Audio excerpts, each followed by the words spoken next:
Coucou tout le monde, c'est Aurélie, bonjour et bienvenue à chacun de vous. J'espère que vous allez tous vraiment très bien. Je suis contente de vous retrouver aujourd'hui avec une nouvelle vidéo sur le papier calque. J'ai essayé de trouver 3 nouvelles idées pour utiliser votre papier calque de façon originale et vous pourrez adapter ça avec les produits que vous aurez chez vous à la maison. Alors ça vous tente? Alors asseyez-vous, détendez-vous, abonnez-vous et c'est parti!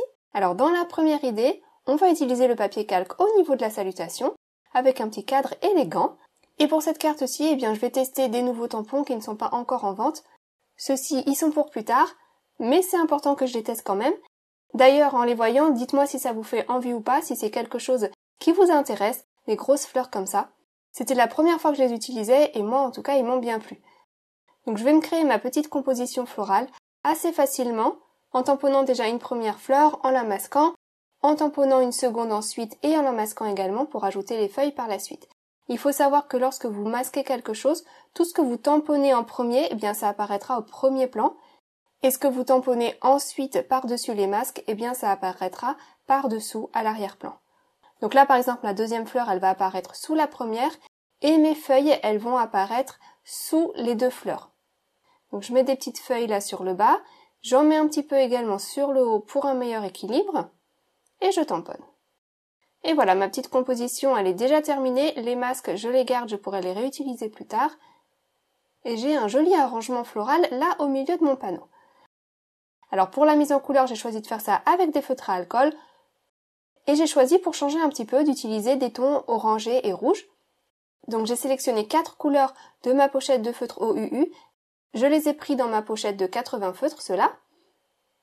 Et je vais vous montrer rapidement le coloriage pour quelques pétales et feuillages. Je ne vais pas m'éterniser parce que sinon ça prendrait un peu trop de temps. J'ai mis de la musique dans le fond et j'ai tranquillement colorié tout ça. Et je trouve que ces fleurs-là, elles se colorient vraiment très bien. On arrive à faire que les pétales ressortent bien les uns des autres, avec un joli contraste. Et si on met un peu d'ombre à l'intérieur, au milieu de la fleur, ça donne un effet de relief également. Donc voilà, j'ai laissé quand même quelques images parce que je sais que certains d'entre vous sont intéressés par les mises en couleur et me demandent comment je fais. Vous voyez, avec ces feutres-là, je trouve que les dégradés se font facilement du moment qu'on trouve des teintes qui sont quand même assez proches les unes des autres. Et donc je commence en général par ma couleur la plus foncée, que je mets là où il y aura le plus d'ombre, et puis je dégrade ça petit à petit vers la couleur la plus claire. Donc là, ça y est, mes 2 fleurs sont faites, je trouve qu'elles rendent vraiment très bien. Je vais maintenant m'attaquer au feuillage et j'ai choisi de mettre le plus foncé plutôt au niveau de la tige et le plus clair plutôt au niveau du bout de la feuille. Enfin, ça on fait vraiment comme on veut. Là encore, les 3 couleurs viennent du même set de feutres. Donc je finis donc la mise en couleur hors écran et puis ensuite je vais ajouter quelques petits accents de lumière ci et là avec un stylo gel blanc. Au niveau de là où peut-être le soleil pourrait taper sur les pétales. Et puis ensuite pour finir ce panneau, je vais rajouter des petites gouttelettes dorées partout. Donc là, c'est vrai que ce premier panneau, il m'a pris peut-être un peu plus de temps que ce que je fais d'habitude. Je vous montrerai d'autres façons de faire, des alternatives dans les cartes suivantes, pour si vous avez un peu moins de temps à disposition. Donc je remplis bien le panneau avec des gouttelettes dorées partout, et puis ensuite, je vais prendre une matrice de coupe.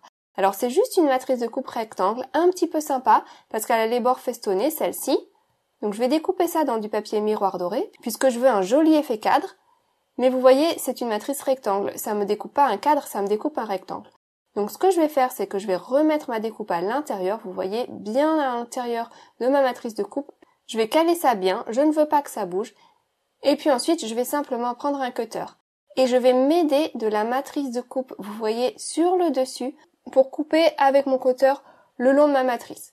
J'aurais pu aussi prendre mes ciseaux et couper un rectangle au milieu, mais comme ça, je me suis dit que j'obtiendrais un résultat beaucoup plus net, bien droit.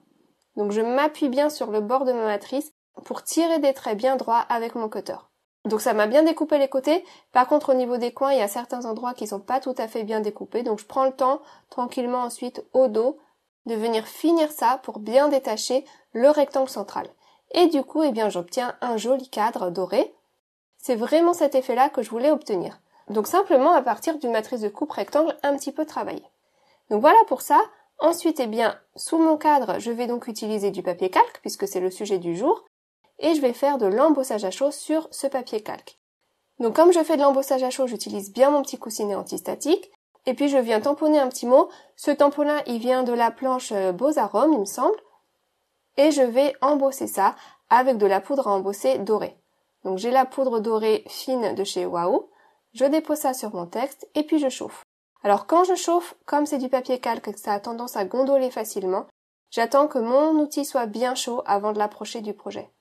Et même là, j'ai été un peu impatiente, j'aurais pu attendre encore un petit peu plus pour que ça gondole moins. Donc voilà, j'obtiens une jolie salutation dorée sur ce papier calque, je trouve que ça fait très élégant. Je vais reprendre la même matrice de coupe que tout à l'heure, donc cette matrice rectangle. Je viens caler ça pour que mon texte soit bien au milieu et je vais couper ça hors écran dans ma machine de coupe. Et voilà. Du coup, eh bien, ça va bien correspondre à mon cadre et je vais pouvoir venir coller ça à l'arrière et ça sera les bonnes dimensions. Donc je vais mettre un peu de colle tout autour au dos de mon cadre et je vais venir aligner ça avec la découpe que je viens de faire. C'est vraiment une façon un peu originale de mettre notre salutation en avant. Ça change un peu avec ce calque et puis ça fait très élégant. Alors là voilà, j'ai mis une épaisseur de papier calque et vous voyez, ça reste très transparent. On a un petit effet voile, une petite atténuation au niveau des fleurs sous la salutation, mais pas trop. Si vous voulez que ça soit plus prononcé, vous pouvez ajouter une deuxième couche de papier calque. Là, vous voyez, on a un effet voile plus marqué et les fleurs sont un peu plus cachées. Donc voilà, vous faites en fonction du résultat que vous voulez obtenir. Moi finalement, j'ai choisi de ne laisser qu'une seule épaisseur. Comme ça, on voit un petit peu plus la couleur à l'arrière. J'ai redécoupé un petit peu mon panneau. J'ai mis de la mousse 3D au dos pour lui rajouter un peu de volume. Et je viens coller ça sur une base de carte. En prenant bien le temps de centrer mon panneau sur la base de carte. Et quand c'est bon, j'appuie. Et voilà, donc maintenant, bien, j'ai plus qu'à mettre mon cadre sur tout ça. Alors j'ai hésité à lui mettre des bandelettes de mousse sous le cadre sur les côtés pour lui ajouter de l'épaisseur, mais j'avais peur que ce soit trop épais au final, donc pour ajouter juste un tout petit quelque chose, un peu d'épaisseur mais pas trop, je vais ajouter juste 2 petites bandelettes de chute sous le cadre de chaque côté. Comme ça ajoute un petit quelque chose, mais ça reste discret. Une fois que j'ai toutes mes bandelettes dessous, donc 2 épaisseurs de chaque, je viens coller ça sur ma base de carte. Et voilà, ça y est, ma carte est déjà terminée. Vous voyez? Ça fait chouette, non, ce petit cadre-là? Ça change un peu en tout cas, je trouve. Donc voilà pour cette idée-là. Ensuite, qu'est-ce qu'on peut faire d'autre? Alors là, je vais vous montrer une autre façon. On peut aussi utiliser une pâte à embosser de façon un petit peu différente que d'habitude. Je vais vous montrer ça, mais on va déjà commencer par faire un petit fond. Et pour aller un peu plus vite cette fois-ci, eh bien, je vais simplement utiliser un pochoir.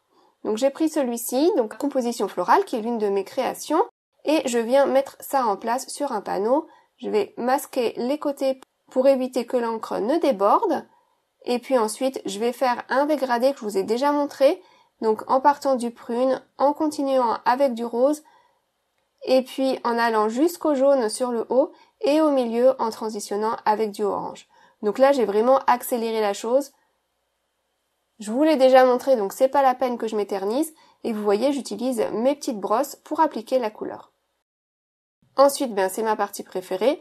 On enlève le pochoir et tada! Voilà, on a un fond vite fait, bien fait, que je trouve assez chouette. Donc voilà pour ça. Alors maintenant, qu'est-ce qu'on va faire avec notre papier calque? Eh bien, je vais prendre un pot de mousse Nuvo. Donc ça, c'est un genre de pâte à embosser. Elle est un peu sèche parce qu'elle commence un peu à dater celle-là, mais c'est pas grave. On peut les réactiver facilement avec de l'eau. Donc moi j'ai pris ça, testez avec ce que vous avez chez vous, peu importe. L'idée c'est de diluer ça un petit peu avec de l'eau. Là j'ai été assez généreuse, j'en ai peut-être mis un peu trop. C'est pas grave. Et ensuite je viens attraper ça simplement avec mon doigt et déposer ça sur mon papier calque. Comme ça va ajouter de la couleur, du brillant à notre papier calque et on peut en mettre autant qu'on veut. On peut garder ça léger, plutôt translucide, ou on peut y aller carrément et mettre plus de couleur, et plus on mettra de la couleur, et moins ça sera translucide au final. Donc comme je mets de l'eau sur le papier calque, ça a tendance à gondoler un petit peu, c'est normal, C'est pas grave puisque par la suite je vais découper ça, donc ça se verra pas trop. Donc là j'en ai mis plutôt pas mal, j'ai voulu que ce soit assez intense en couleur, quoique ça reste quand même une couleur assez discrète, et puis ensuite j'ai pris donc des matrices de coupe papillon, et je vais venir découper ça 2 fois dans mon papier calque. Donc je l'ai découpé 2 fois, mais au final, je n'ai utilisé que la moitié des découpes. Mais voilà, vous voyez ce que ça donne? Des jolies découpes brillantes, un peu translucides quand même. Très chouette. Et du coup, le fait que c'était gondolé, ça se voit plus trop puisque ça a été découpé et écrasé un petit peu dans ma machine de coupe. Et puis, on va encore aplatir mieux tout ça par la suite lors du collage. Alors pour les corps des papillons, j'avais pas de matrice de coupe qui correspondait, donc j'ai découpé un autre papillon dans du papier noir, et puis je redécoupe le corps du papillon pour qu'il soit à peu près de la bonne taille. J'adapte ça pour chaque papillon. Et puis je colle les corps sur chacun des papillons. J'en ai gardé 3. Et puis maintenant, pour les coller sur ma carte, je vais utiliser ce scotch-là. Donc c'est de la mousse, double face, mais elle est transparente. Du coup, comme mes papillons, ils sont translucides, mais plus trop, je vais pouvoir utiliser cette mousse et ajouter un peu d'épaisseur au dos de mes papillons, tout en restant discret. La mousse transparente ne se verra pas au dos des papillons. Donc je mets un peu de mousse sur le bout des ailes, je mets de la colle au milieu, au niveau du corps du papillon. Comme ça, le corps, il est à plat sur la carte et les ailes sont un petit peu relevées. Et je vais faire la même chose pour tous les papillons. Donc je vous en refais un. Vous voyez, je prends ma petite mousse transparente, j'en coupe 2 petits morceaux. Je mets un petit morceau au bout de chaque aile. C'est très discret, même à la caméra, on le voit pas.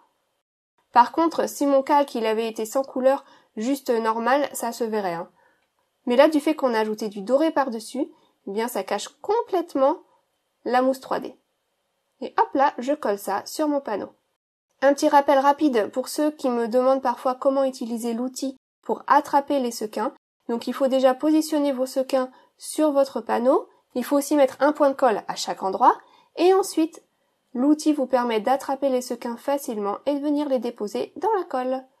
Hop là. Et voilà, ça y est, ma carte est terminée avec de jolis petits papillons brillants, donc faits avec du papier calque. Une façon un petit peu originale, un peu différente d'utiliser son papier calque. Allez, je vous montre une dernière idée. On va faire de l'embossage à chaud à nouveau. Tout à l'heure, on a fait ça en doré sur une salutation. Là, on va varier un petit peu. On va utiliser des fleurs et on va changer la couleur. Et puis, on va changer le fond, juste pour vous donner plus d'idées de ce que vous pouvez faire avec vos produits à la maison.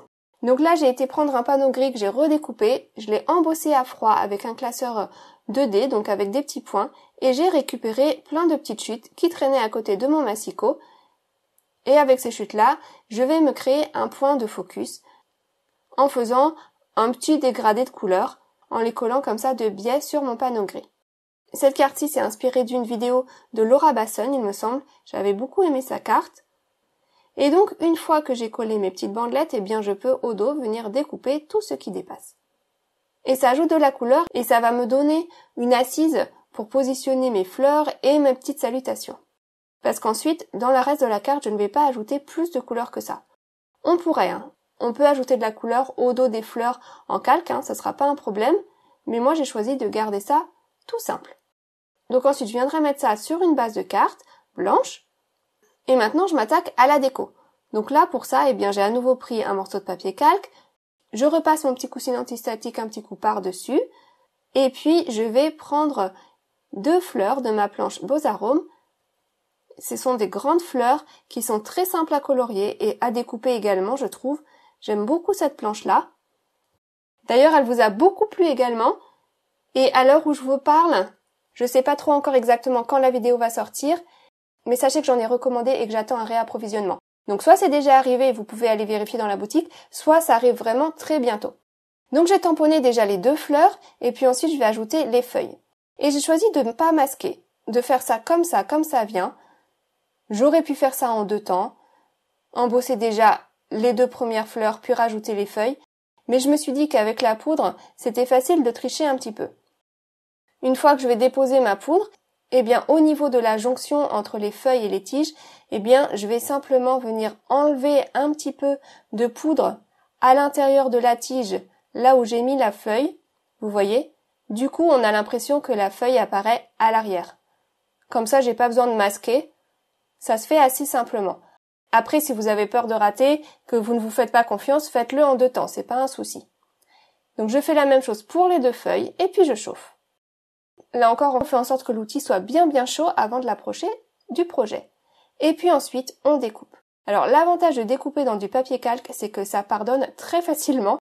Si c'est pas tout à fait droit votre trait ou quoi, franchement, ça se voit pas trop, parce que c'est pas ça qui attire l'œil. Et puis vous voyez, comme je vous le disais, ce sont des fleurs très simples à découper. J'avais gardé exprès des formes très simples. Ça n'enlève rien à leur élégance, mais elles sont faciles à découper. Donc tant mieux. Une fois que c'est découpé, je vais ajouter un petit peu de colle au dos, au niveau de la tige, là où ça sera peut-être le plus discret. Là où je vais mettre ma salutation, j'ai mis un petit peu de colle. Et puis ensuite, j'ai ajouté un petit peu de colle à d'autres endroits. Également au niveau du pistil de la fleur, par exemple. Aux endroits où c'était un peu discret. Je mets un petit peu de colle, j'estompe un peu avec mon doigt et je colle. Et franchement, la colle ne se voit pas du tout, je trouve, une fois la carte terminée. Donc voilà, j'ai collé 2 fleurs au niveau de ma bande colorée et puis j'ajoute un petit mot qui dit hashtag pour toi.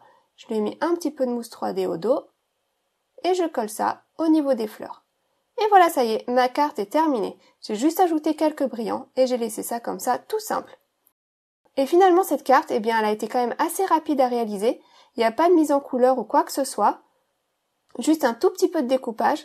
Et elle fait quand même très travaillée tout en étant élégante et épurée. Donc elle me plaît bien. Et elle peut s'adapter pour diverses occasions également. Donc voilà, voilà, c'était ma dernière idée aujourd'hui. Je vais vous remontrer les 3 cartes du jour en espérant que ça vous aura plu, en espérant que ça vous donnera des idées, que ça vous inspirera, toujours pour utiliser vos produits de façon variée. Utilisez ce que vous avez chez vous à la maison pour créer, partager, faire plaisir tout autour de vous. Voilà. Moi j'ai fini, maintenant c'est à vous de créer. Prenez vraiment bien soin de vous et passez une très bonne journée. Et moi je vous retrouve très vite. À bientôt, gros bisous, bye bye.